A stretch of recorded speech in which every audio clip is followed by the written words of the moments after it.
Okay, I am Carl Falk. This is the Falkin Around podcast. Still in the confines of our house, my house, but hopefully very soon we will be back in studio. The announcement yesterday from the World Health Organization that the coronavirus only spreads from people who have symptoms. If you are asymptomatic, rarely will it spread. I think it's a game-changing announcement potentially. I'm not sure the reaction to it by our leaders, but hopefully that reaction will allow us to get back to the normalcy that we always enjoyed. So we'll see where that goes from here.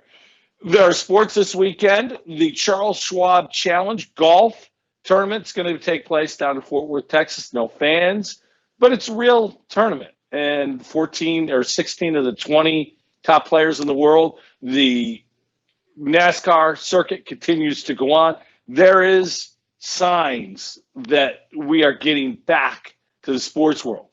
We get into the baseball, hockey, and basketball later.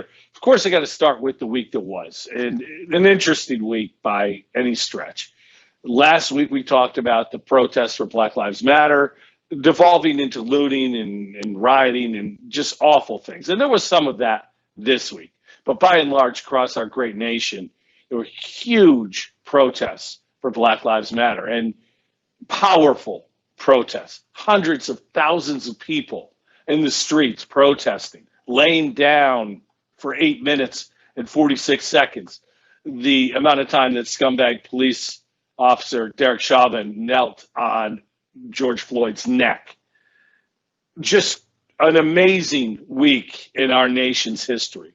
When you get old like I am and you have a kid like I do, you talk to your child about things differently. You look at things differently. This week, this last couple weeks, will be a time in history. Heck, this last few months with the coronavirus will be a time in history that's going to be taught in U.S. history textbooks going forward forever.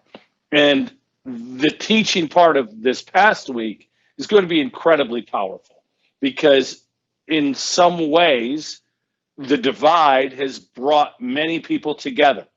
And I don't know if that makes total sense, but so much is being said about this movement and so much is being brought on to this movement. You're getting people involved in it that you never thought would be involved in it. And that, to me, is a huge step forward.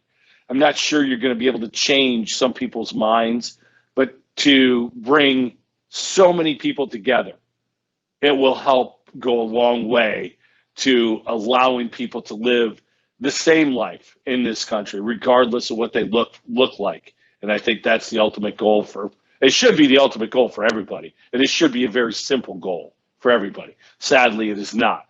And that video of George Floyd brought home how different the world is that we live in based on the color of our skin. And that is a sad, unfortunate thing that has gone on for far too long and hopefully is in the process of being wiped out. And we are moving forward as a country that is unified in one goal. And I'm very happy about that. But even through this unification and even through this shrinking of our divide, there have been dust-ups and many people have said things that have been taken in a way that just got blown out of the water. Drew Brees, who's going to the Hall of Fame the minute he's eligible, the quarterback for the New Orleans Saints, made statements this week that just simply pissed off his teammates and created a situation in the New Orleans Saints locker room that I'm not sure gets fixed. And it's huge for many reasons. One, the Saints are one of the 5 best teams in the NFL, no doubt. They have a chance to win the Super Bowl title this year. Brees has always been the leader not only of the Saints, but of the New Orleans community. If you remember post-Katrina, Drew Brees was the guy who was the face of that franchise out in the streets, helping people, doing things, broadening the fan base, and then, of course, leading the Saints to a Super Bowl that allowed that devastated city to come back together to celebrate. Drew Brees has been nothing but a stand-up individual throughout his career. And then he made this statement, and his teammates reacted badly. Take a listen.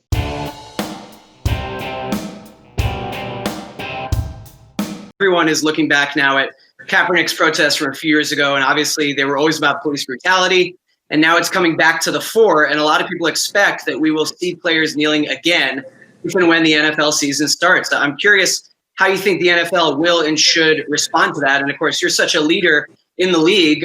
What is your responsibility as a leader in times like this for the rest of your teammates and players in the league? Well, I will never agree with anybody disrespecting the flag of the United States of America or our country. Let me just tell you what I see or what I feel when the national anthem is played and when I look at the flag of the United States. I envision my two grandfathers who fought for this country during World War II, one in the Army and one in the Marine Corps, both risking their lives to protect our country and to try to make our country and this world a better place. So every time I stand with my hand over my heart, looking at that flag and singing the national anthem, that's what I think about. And in many cases, it brings me to tears, thinking about all that has been sacrificed, not just those in the military, but for that matter, those throughout the civil rights movements of the 60s, and everyone and all that has been endured by so many people up until this point. And is everything right with our country right now? No, it's not. We still have a long way to go. But I think what you do by standing there and showing respect to the flag with your hand over your heart is it shows unity. It shows that we are all in this together. We can all do better, and that we are all part of the solution.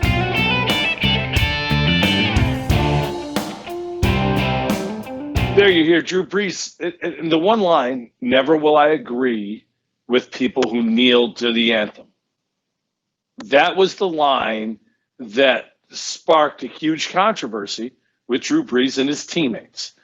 They look at him now as somebody who doesn't understand what it was about when Colin Kaepernick took a knee for the anthem and several others followed. Malcolm Jenkins, his new teammate, was very emotional in his video response to Drew Brees. Many other people told whatever outlet they were speaking to that Drew Brees doesn't get it. Drew Brees is part of the problem.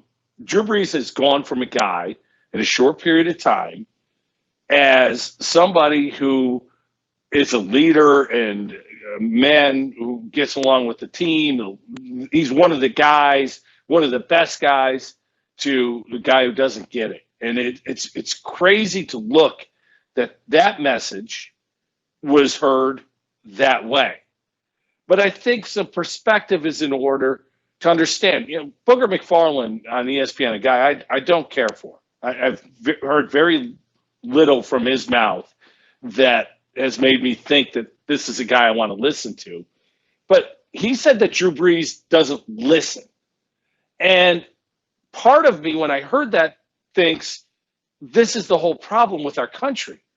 We're so busy posting on whatever social media forum we have, putting our idea out there. And the great thing about social media is we all have an opinion that can be heard or read or seen, but we don't often digest that differing opinion because now we just block people.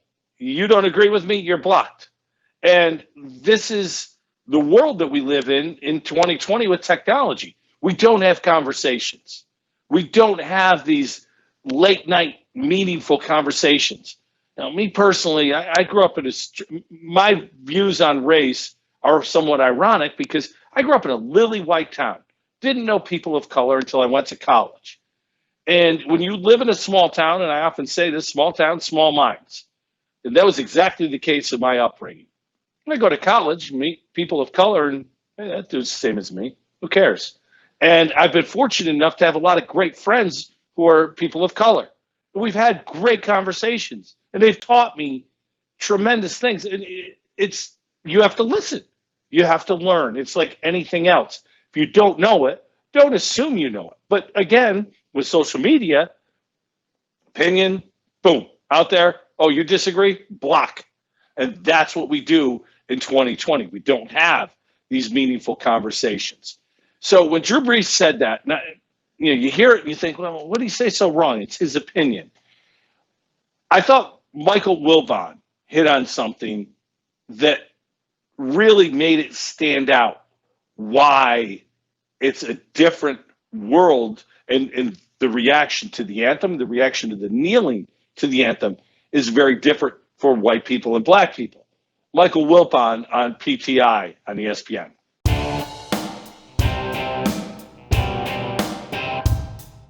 Drew Brees then apologized, a long and profuse apology. Do you think now this is behind him? No, Tony, I don't. And I don't want this to land all on Drew Brees. I believe the apology. I believe it was as sincere and as heartfelt as he could possibly be, and it reflects that. That's not my point today. And I'm angry today, Tony, because even Drew Brees in his apology, he doesn't address what it was that ticked off so many people, including me, which is essentially the questioning of the patriotism of anybody, and let's say the anybody in this case is black folks, who want to take a knee and have protests during the anthem when the flag is raised at sporting events. Drew Brees, and here's why the conversation is important. Drew Brees ain't the only one who feels this way. I'm going to say, this is my estimation, 80 to 90% of white Americans feel that taking a knee is disrespectful of the flag, and it somehow is at odds with what their forefathers did, as if our forefathers weren't there dying on the same battlefields, which angers black folks, angers me. I don't think Drew Brees gets that at all. And so when he says he didn't get it, I believe him. He didn't get it, and he doesn't get it. But he's like, again, 85% of Americans or more, white Americans, they don't connect with what we're talking about. 10 people can look at the American flag, all can be patriotic, and all feel differently about the specifics of what that flag represents. Because Drew Brees' granddaddies came back home, perhaps to a local parade. My uncles and dad came back home to say, get on the back of the bus. No, you can't live in this neighborhood. No, you can't try on the clothes in this department store. And they're all veterans. They all sacrificed and served this nation. Drew Brees still doesn't get that. At least the statement doesn't reflect that to me. And 90% of white Americans don't get where we're coming from on this issue. And this conversation is necessary. It needs to keep going. I believe Drew Brees. I believe he's sincere. I believe he's a good person. But I don't believe he gets this point. And Tony, this point, these conversations are going to be confrontational. They're going to be uncomfortable. They're going to pit friends and family members against one another. If we don't go through that process, all of this means nothing.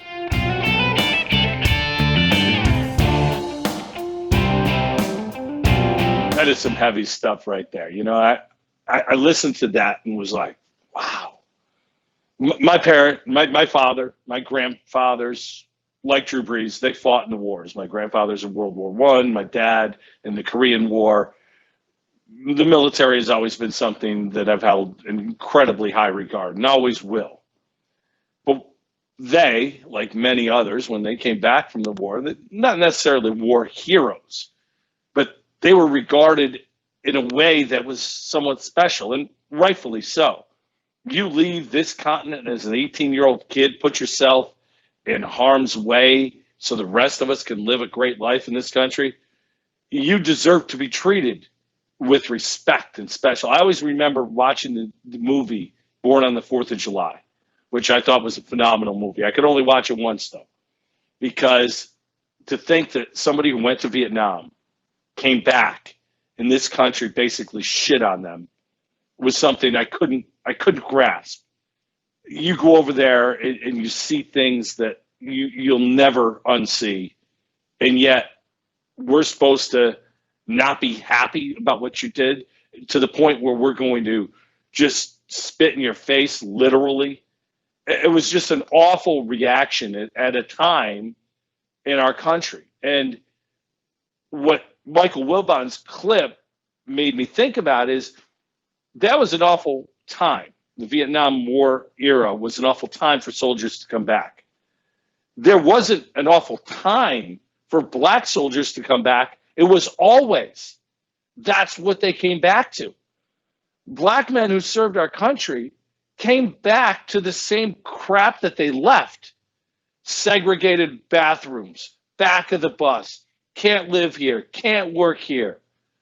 So it's two different schools of thought. We white people brought up honoring the military, loving the thought of the military. Black families had to deal with not only the same losses and the same problems, but those problems didn't end when the soldiers came home. In some ways, they were just beginning.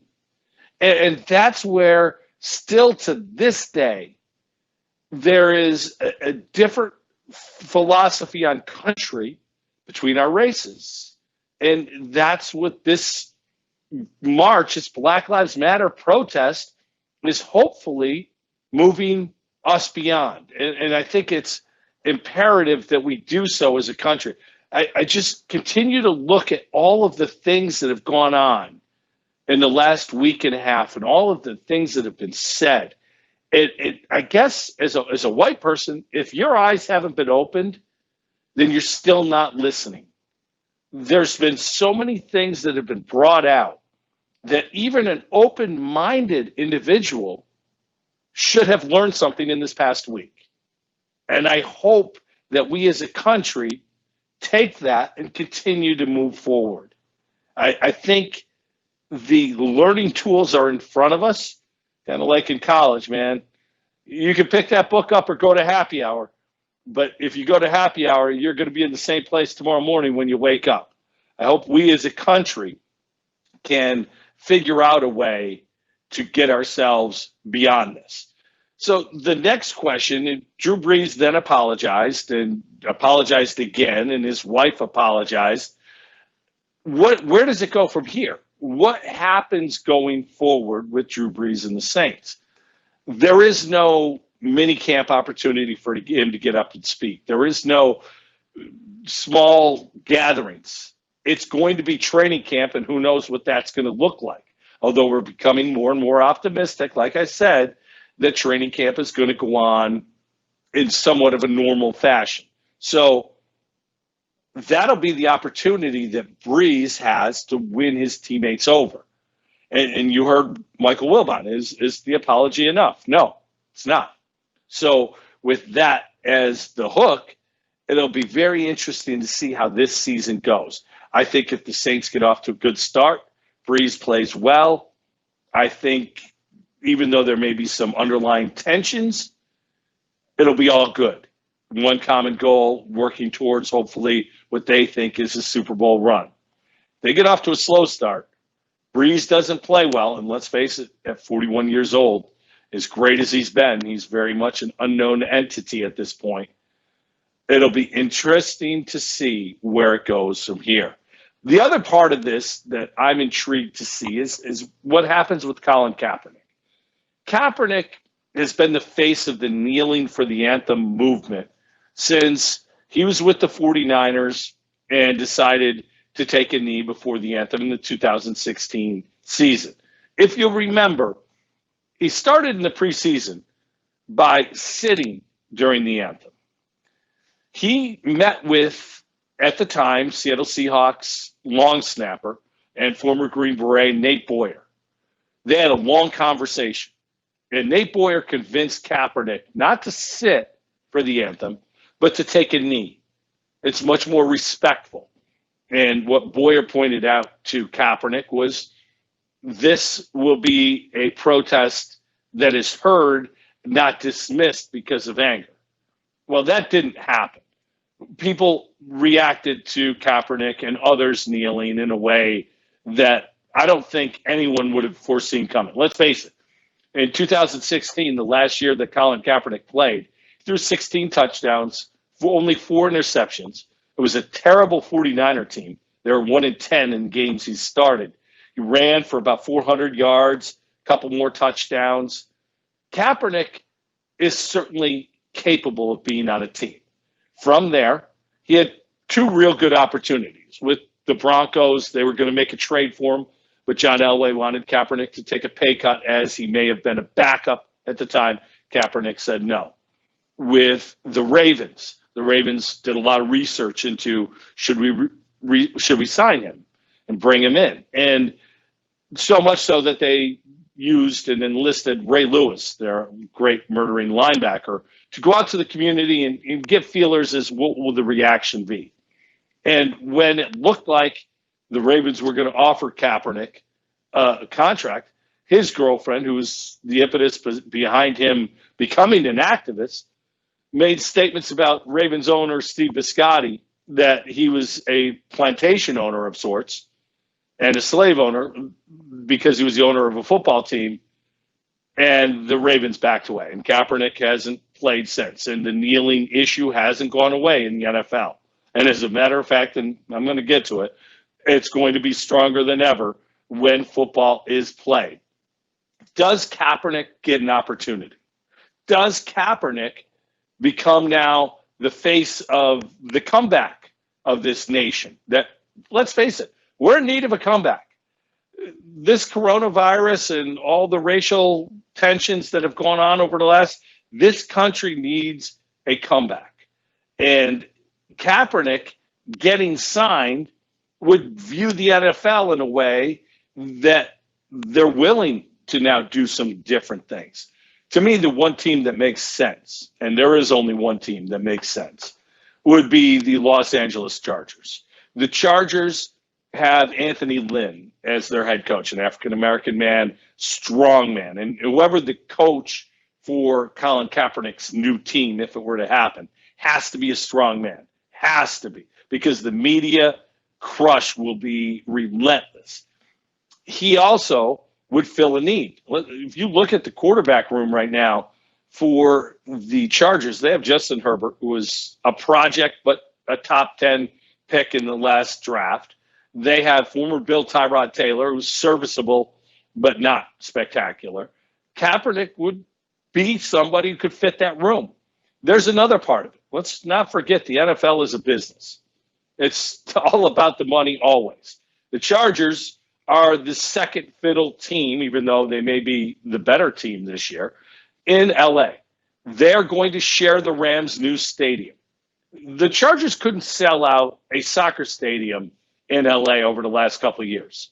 Visiting fans bought up the tickets to allow the Chargers to have what were sellouts. But they were all visiting fans in a 25,000-seat arena.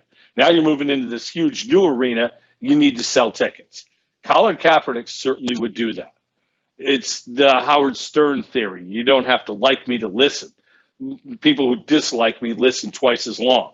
Same type of thing. If you like Colin Kaepernick, buy a ticket. If you dislike him, buy a ticket. It would go a long way to bringing him and the Chargers to relevance. And I think it would be imperative to have a strong locker room. And I think Anthony Lynn allows the Chargers to have a strong locker room to deal with that. Then there's the NFL as a whole. Now, this week we've had some great statements, but in the NFL, we had the star players like Patrick Mahomes doing a video on social media, the I Am George Floyd video, an incredibly powerful and unified voice of several different young men of color who spoke out in a way that the NFL absolutely had to listen. The NFL tried their best to not have any of this social distraction be part of their league. But guess what? It's going to be again. Roger Goodell reached out, put a video out saying the NFL has to change and they have to change going forward. And I found that interesting. But one of the best voices I've heard was from a former NFL player, Arian Foster. Foster, former Tennessee running back and former running back for the Houston Texans. When he played, was always a thoughtful, intelligent guy who I enjoyed how he used his platform at times to say some things that were meaningful. Said something the other day that I thought, man, this really changes things a little bit. It's somewhat of a conflicting narrative that Colin Kaepernick taking a knee isn't about the flag. It's somewhat conflicting, but it also is explanatory. Take a listen to Arian Foster on Pardon My Take.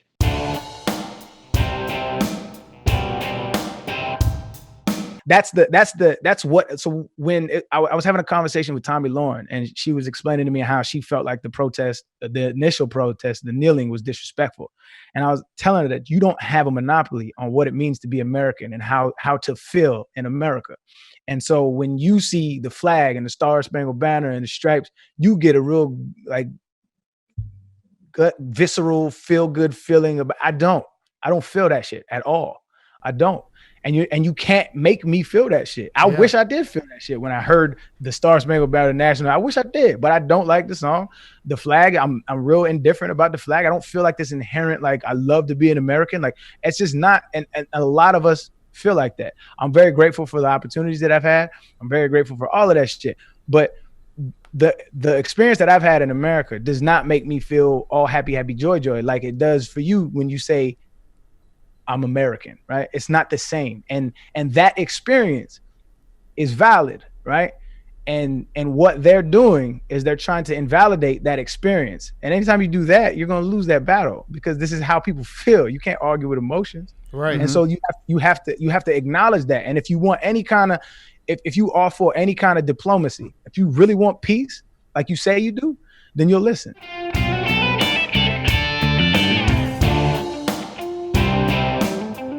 Again, some pretty heavy stuff from Arian Foster. And, we've always been told it's not about the anthem. It's not about the military.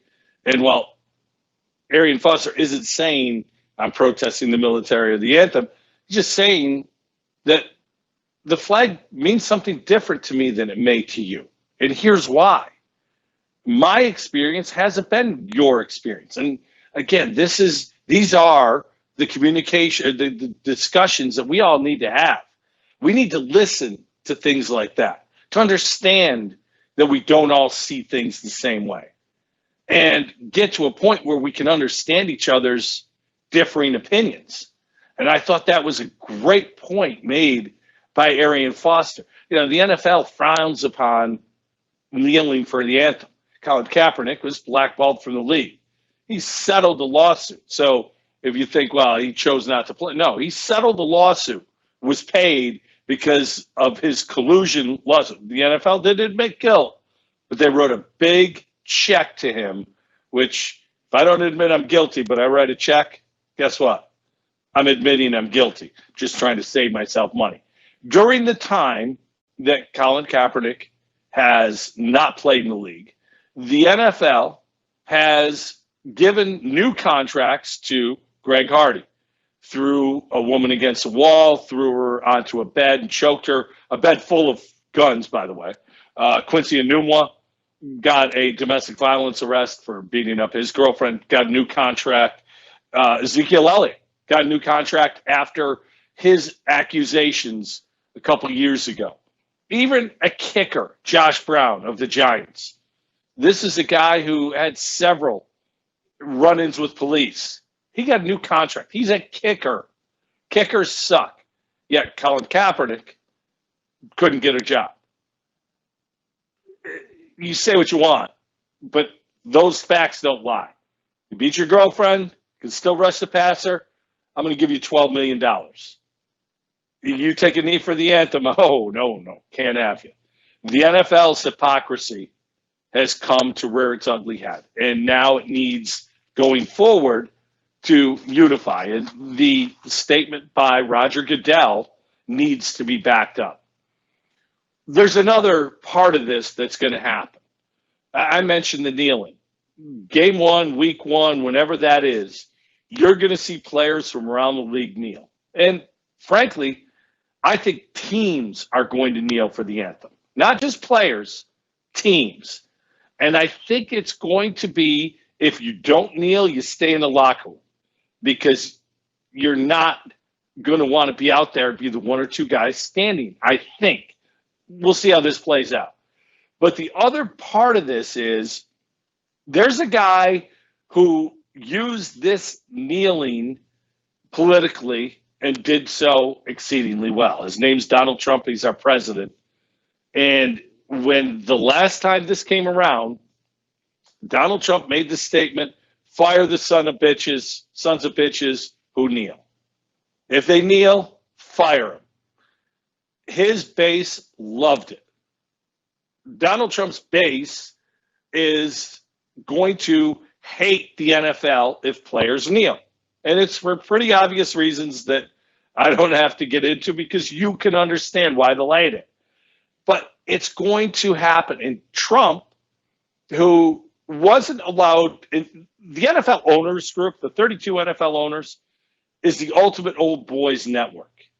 If you can get in there, you are a billionaire, not only of stature, your ultimate billionaire stature.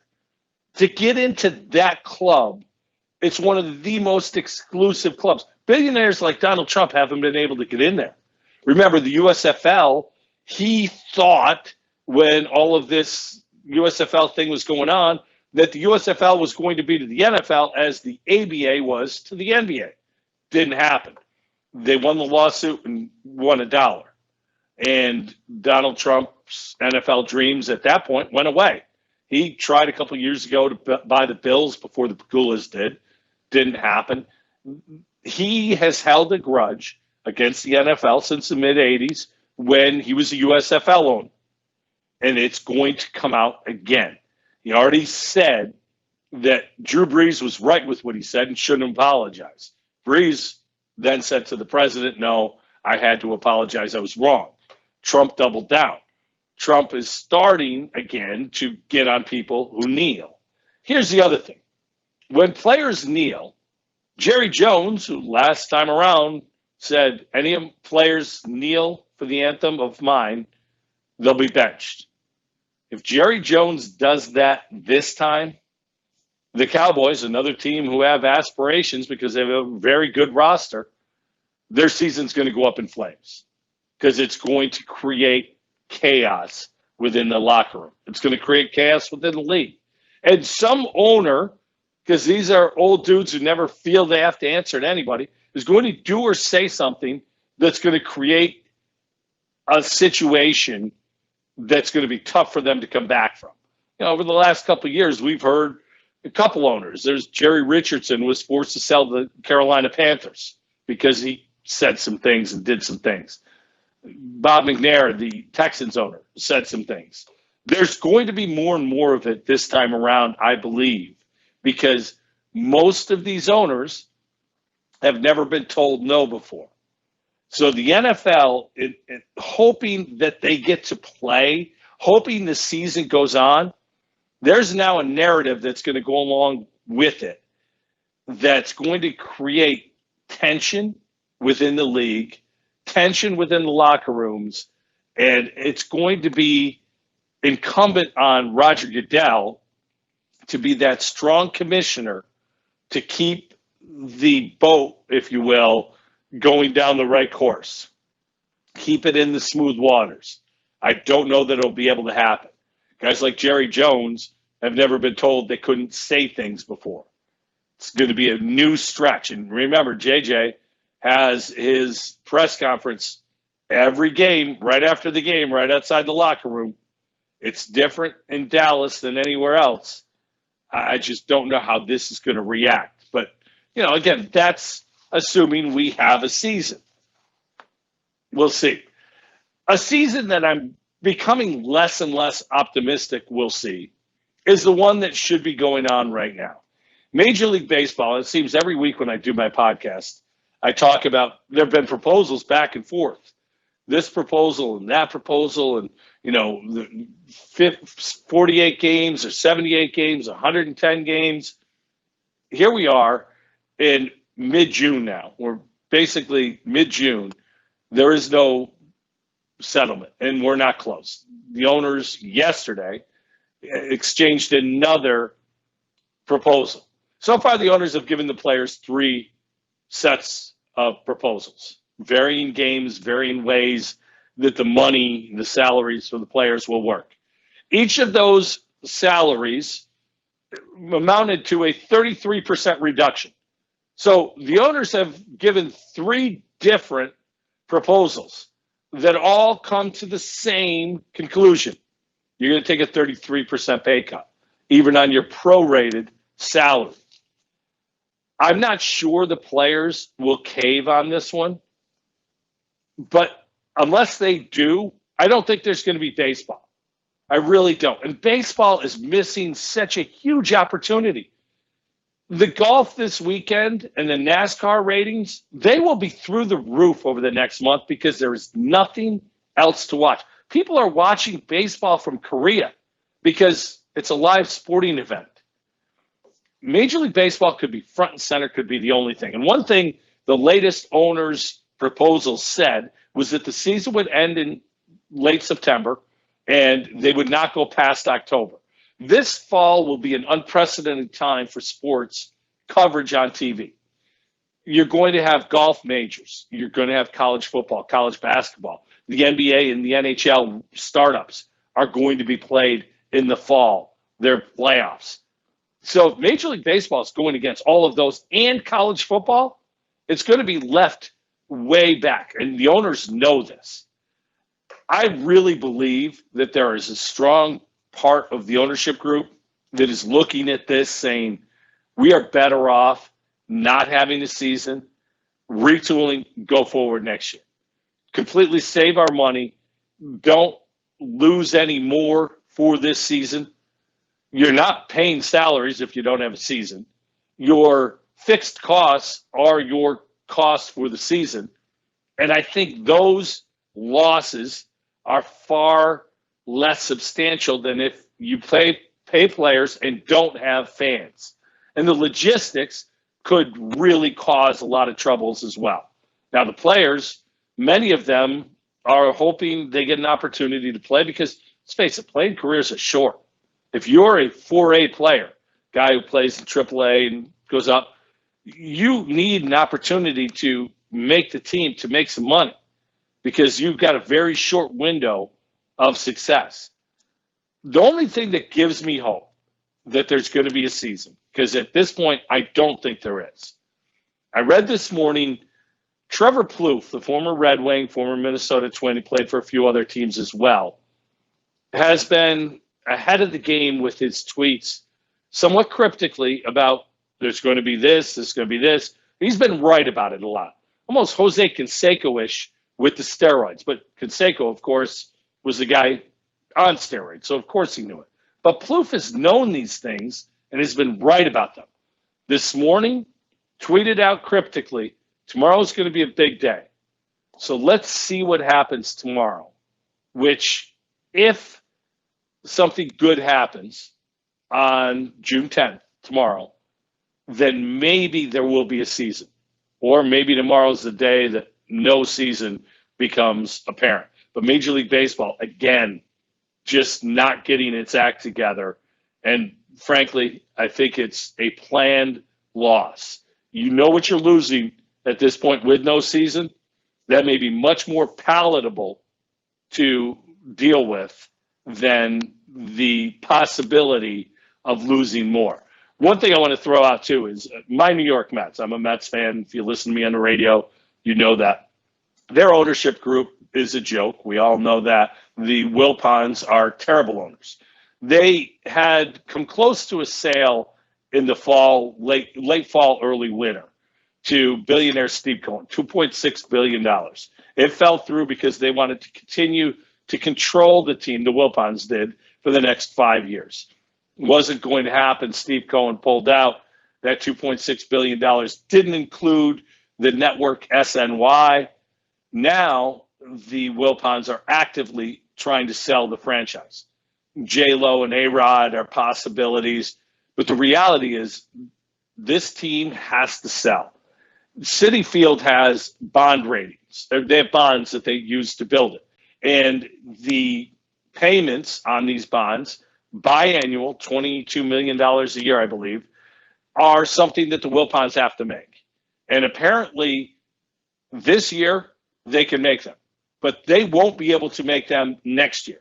That bond rating has been given a junk bond rating. Major League Baseball has got to watch teams like the Mets. And I'm sure there are more ownership groups in trouble, let alone just the Wilpons. But there was a time when the LA Dodgers under Frank McCourt were in financial trouble. And Major League Baseball made them sell. The Mets have to sell. And the Wilpons, that $2.6 billion, it's not going to be close to that. I think that they might be lucky to get half of that, and it will include the network SNY. We'll see where it goes from here, but keep an eye on those things with baseball. If there's no season, I wouldn't be surprised to see maybe a couple teams sold this offseason. And opportunistic owners, new owners, will go in and get deals on teams that eventually will be profitable again. The NBA will be the first league back. How about the NBA figuring it out at a time when nobody else seemingly can? They partnered with Disney World. They're going to be playing in Orlando, Florida. The 22 teams, this is where it gets a little interesting to me. There's going to be training camp that starts July 10th-ish, and the games will begin the 31st. So you're going to have 22 teams getting in shape. So basically a 3-week training camp before the season begins. Then the season will begin with 5 to 6 games a day on a couple different courts in Disney World. It's going to be pretty cool. If you've ever watched NBA Summer League, it's just game after game after game. And that's what's going to be like for the NBA. They're going to get into the playoffs in early October or early September. It will end by mid-October. The draft will be shortly after, and they're hoping start the season December 1st, though I think Christmas Day will be a more likely starting date. But the NBA has figured it out. Now, what's weird to me is there's going to be both the NBA and the NHL are doing this. Teams are getting together, and you got to give them time, and I mentioned with the NBA, a 3-week conditioning period to make sure the teams are ready to go, ready to play again. And then it's going to be a best of 5. So while the NBA is going to finish the regular season, the NHL is not. So you're going to send a team down there, spend 3-4 weeks getting ready. You might only play 3 games. You might get swept in the first round and you're done. Is that worth it to a team? Now, I think it is, because I think you can bring maybe your AHL team or, other players in, almost like a training camp situation, and get players to get an opportunity to get workouts in and, use it as almost a development camp, for lack of a better way of saying it. If you're a team that you're going to get swept out early on, this could be something of a development camp going forward. So I think it is worthwhile, and I frankly think that the teams that aren't involved in this are at somewhat of a disadvantage. A team like the Sabres, they didn't play after mid-March. They're not likely to play again till January 1st. That is a long time for a team not to be together. Meanwhile, other teams have continued to stay together, and they've had essentially 2 training camps in that time. So not perfect, but at least they're getting their act together, which is more than I can say for Major League Baseball. Finish up this week with a little Syracuse basketball talk. And, I know it's June, and I know the season ended strangely this year. Elijah Hughes will be gone. Best player from last year's team will go in the draft. But over the last couple of years, Jim Boeheim has been criticized because of his recruiting. He didn't get the top stars to come to Syracuse, and frankly, it's shown. They haven't had a strong ACC team in a couple of years. They're a middle-of-the-pack team year in, year out in the ACC. But this week, the Orange had a very good recruiting week. The first thing they did is they got a center for next season, 2020. Frank Anselm is the young man's name, 6'10", 220, going to add some size to his frame, a rebounder, a banger. When's the last time Syracuse had a physical presence in the middle of the zone? Long, athletic, Brahma Sidibe, think of a guy like that, even Jesse Edwards, freshman from last year. They've been recruiting a certain type of player, a skinny, athletic, middle-of-the-zone guy. This four-star recruit that will join the team this year is a different type of player. He's also got a nice 15-foot jump shot, reportedly, has some low-post moves, baby hook shot, a lot of little things going forward that could develop. It was a time when a big man went to Syracuse and they would develop. And now if you look at the team this year, the depth in the middle, I mentioned Sidibe, I mentioned Jesse Edwards. There's also John Ball Ajak, who was a freshman last year, who redshirted, who will be there. So there is depth in the middle of that zone. And this young man, Frank Anselm, may have the biggest upside of all of those names that I mentioned. He will play this year, and it'll be a much different year. Of course, Quincy Guerrier will be back. Recto Lazage will be back. You've also got guys like Buddy Boeheim and Joe Girard III, who will likely be the focal points of the offense. So this year's team may not take that huge step forward, but at least it's laying the groundwork. There's a couple freshmen coming in. You've got Woody Newton and Kadari Richmond, and also the transfer, which he hasn't received clearance to play this year, Alan Griffin, kid from Illinois, who's definitely a starter on this team if he has eligibility for the upcoming season. But the bigger thing may have been that they inked a forward for next year, Benny Williams. This is a top 50 recruit. Remember, they've also got Dior Johnson coming in a couple of years. Dior Johnson is a top 10 recruit. Big time upside.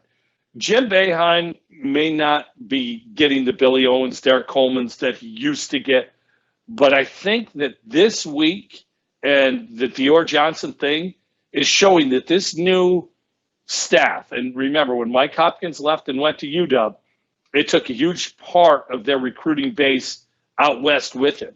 See Isaiah Stewart.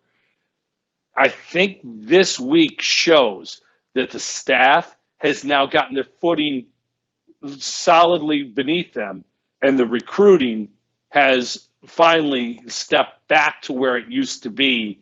And I think going forward, if it continues, the Orange are going to be back to some national prominence before too long. And I frankly can't wait. Already looking forward to seeing what the new the stadium, that's what they're calling it now, the stadium, not the dome, looks like, and what sports look like going forward. Let's hope we're getting close. We'll talk again next week. Thanks for listening. This is the Falkin Around podcast. I'm Carl Falk. Have a good week.